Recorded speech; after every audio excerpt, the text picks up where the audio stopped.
जो लेडीज़ की एक पसंदीदा प्रोडक्ट है। आज आपको कोन मेहंदी बनाना सिखाएंगे। यहाँ पे एक चीज़ बताता चलूँ कि 3 लीटर पानी, 3 किलो जी, ये 1 किलो मेहंदी है। 1 किलो मेहंदी, तो ये पानी चूसती है।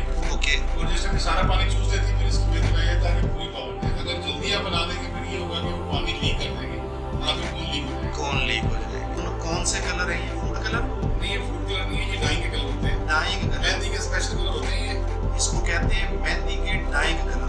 एक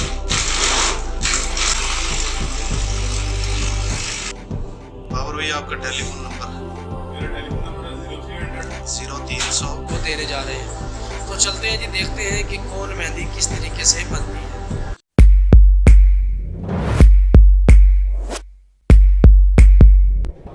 फैक्ट्री लगानी है, कारोबार बढ़ाना है, पैसे कम है, 10,000 हो या 10 लाख, फैक्ट्री लगाना हम सिखाएंगे।